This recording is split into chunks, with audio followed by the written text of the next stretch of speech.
Hello students, we are starting the 11th class biology. The chapter name is the unit of life. Cell, the unit of life. First, cell. Cell is the structural and functional unit of life.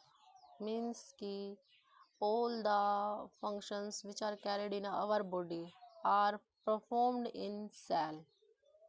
All the functions like respiration is also occurring in the cell.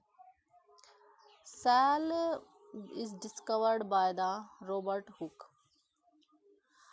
in slice of cork. Cork is the outermost dead layer of plant quercus.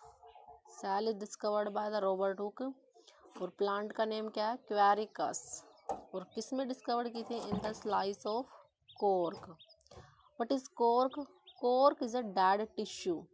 ठीक है, जो plant होता है उसकी जो outer most layer होती है that is cork, dead tissue है.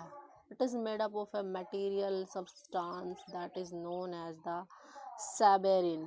ठीक है, it is known as the suberin. Suberin की वजह से जो सेल्स होती है it is a impermeable to water. Suberin is impermeable to water. So जब इनके चारों तरफ सेबेरिन डिपॉजिट हो जाता है तो सेल कैसी हो जाती है? डेड हो जाती है because no entry of water take place.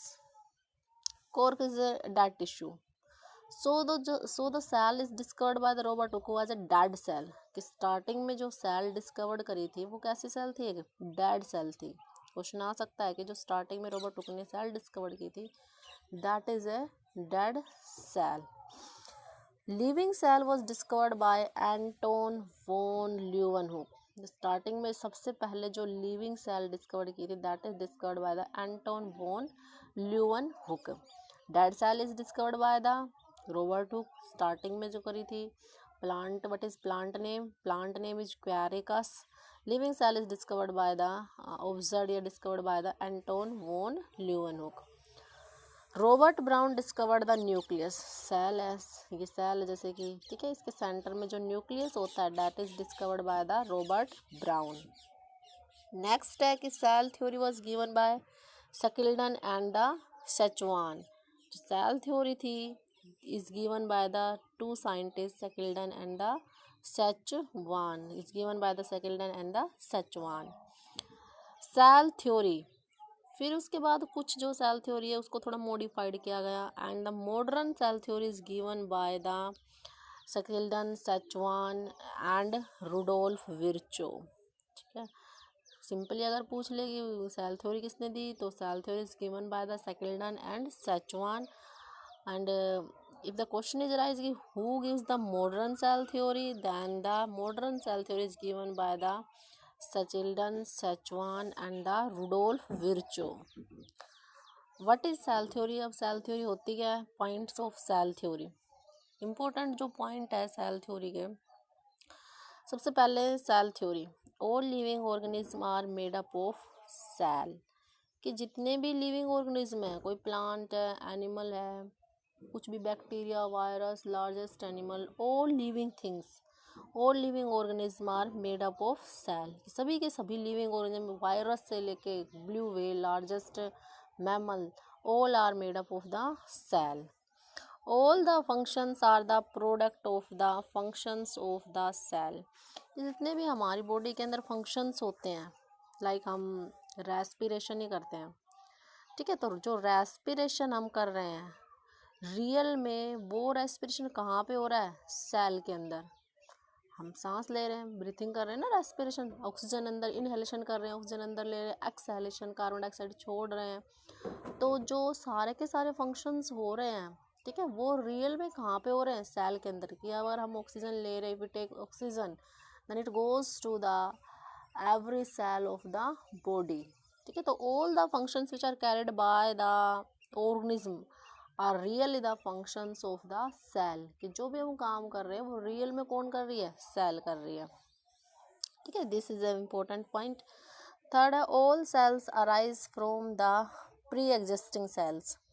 कि जो सेल्स हैं वो डिवाइड करती रहती है, डिवीज़न होता रहता है, तो जो सेल्स अराइज हो रही हैं वो कहाँ से बन रही है, नई नई सेल्स, ठीक है। तो प्री एग्जिस्टिंग सेल, जो पुरानी वाली सेल है, मान लो कि ये क्या है, पुराने वाली सेल है, ठीक है। तो ये जब मैच्योर हो जाएगी तो ये क्या कर जाएगी, डिवाइड कर जाएगी, और एक से कितनी सेल्स बन जाएंगी, 2 सेल्स बन जाएंगे। तो जो सेल्स हैं, जो न्यू सेल्स हैं, that are formed from the pre existing cell, जो पहले वाली सेल है उससे बनती है। all the cells arise from the pre-existing cell, and all the cells arise from the pre-existing cell. Rudolf Virchow ने इसको कहा है omnis cellula e cellula, omnis cellula e सेलुला।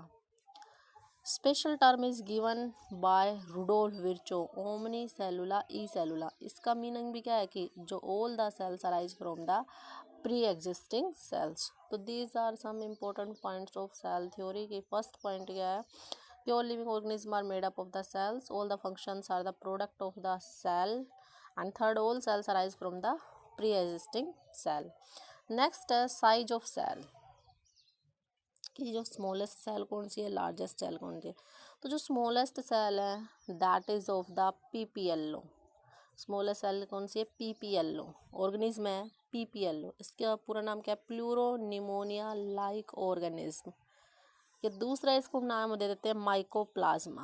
Question आ जाए कि what is the name the smallest cell, smallest cell किसकी है, PPLO, pleuropneumonia like organism. Second name इसका क्या है, माइकोप्लाज्मा, इसको माइकोप्लाज्मा बोलते हैं। माइकोप्लाज्मा जो पीपीएलओ है, it is placed between bacteria and virus. कि अगर हम देखें कि जो स्मॉलेस्ट होते हैं, स्मॉलेस्ट, ठीक है, बैक्टीरिया होते हैं, लेकिन जो बैक्टीरिया होते हैं स्मॉलेस्ट, हम बैक्टीरिया को मानते हैं, लेकिन जो बैक्टीरिया होते हैं उसके बाहर भी like the plant cell, cell wall is present, ठीक है। जो बैक्टीरियल सेल, मान लो एक बैक्टीरियल सेल है, ठीक है, तो इसके बाहर भी क्या प्रेजेंट होती है, सेल वॉल होती है। लेकिन जो पीपीएलओ है तो ये बैक्टीरिया जैसा ही, but cell wall is absent. जो पीपीएलओ है तो बैक्टीरिया जैसा, लेकिन इसमें क्या है कि सेल वॉल इज अब्सेंट। तो सेल वॉल अब्सेंट होने की वजह से ये बैक्टीरिया से छोटा हो गया। तो it is placed in between the bacteria and virus, ठीक है। तो mycoplasma is the smallest organism, pleuropneumonia like organism. It lack the cell wall, cell wall is absent in the PPLO. Largest cell किसकी होती है, ostrich egg, ठीक है। Largest cell किसकी होती है, ओस्ट्रिच एग, लार्जेस्ट सेल किसकी होती है, ostrich egg. Function factors for the size of a cell. अब जो सेल का साइज है, कुछ सेल बड़ी होती है जैसे ओस्ट्रिच की है, and the smallest is the pleuropneumonia like organism, छोटी वाली किसकी है, प्लूरोनिमोनिया लाइक ऑर्गेनिज्म की है। तो कौन से फैक्टर्स होते हैं जो सेल का साइज डिटरमाइन करते हैं। फर्स्ट जो फैक्टर है that is the nucleocytoplasmic ratio.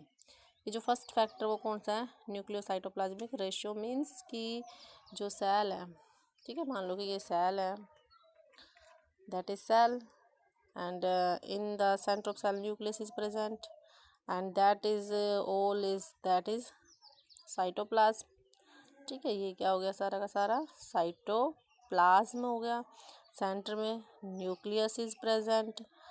तो न्यूक्लियोसाइटोप्लाज्मिक रेशियो मीन्स कि if the size of the nucleus is small, then it is very difficult for nucleus to control the cell, because the cell is controlled by the nucleus. nucleus में भी क्या control करता है, DNA. तो अगर nucleus छोटा है और साइटोप्लाज्म ज़्यादा है, ठीक है, तो इसको कंट्रोल करने में क्या हो जाएगी, डिफ़िकल्टी होगी। तो प्रॉपर न्यूक्लियोसाइटोप्लाज्मिक रेशियो मेंटेन होना चाहिए, ठीक है भाई। Nucleocytoplasmic ratio, because nucleus control the cell, ठीक है। न्यूक्लियस इस सेल को क्या करता है, कंट्रोल करता है। कमांड जो देता है कौन देता है, न्यूक्लियस देता है। सेकेंड है surface area to volume ratio, कि सेल का जो वॉल्यूम है और उसका सरफेस एरिया है वो भी प्रॉपर होना चाहिए, मेंटेन होना चाहिए। जैसे मान लो कि ये एक सेल है, ठीक है, ये सेल है, क्यूबोइडियल है, 1 सेंटीमीटर इसके हर जो 6 एज होते हैं, पता होगा तुम्हें मैथ में 6 एज होते हैं, 1 2 3 4 ऊपर एक नीचे 6 हो गए। तो एरिया हम कैसे डिटरमाइन करते हैं, लेंथ इंटू ब्रेथ इंटू इसकी जो 6 एज है, 6। तो मान लो कि हमने स्टार्टिंग में क्या किया कि 1 सेंटीमीटर इसके लेंथ ले ली, तो लेंथ इंटू ब्रेथ इंटू 6, तो 1 into 1 into 6 centimetre square. Volume कैसे निकालते हैं, length into breadth into the height, 1 into 1 into 1, 1 centimetre. तो एरिया टू वॉल्यूम कितना आया, 6:1। ठीक है, एरिया टू वॉल्यूम कितना आया, 6:1। अब हमने जो सेल का साइज इंक्रीज कर दिया, अब लेंथ कितनी ले ली हमने, 2 सेंटीमीटर। ठीक है, अब लेंथ कितनी ले ली हमने, 2 सेंटीमीटर। अब एरिया निकालो, length into breadth into 6, 2 into 2 into 6, 24 centimetre square. Volume हमने निकाला तो कितनी आई, 2 इंटू 2 इंटू 2, 8। ठीक है, एरिया वॉल्यूम रेशियो निकाला तो कितना है, 24:8। और अगर इसको काट दिया तो कितना आया, 3:1।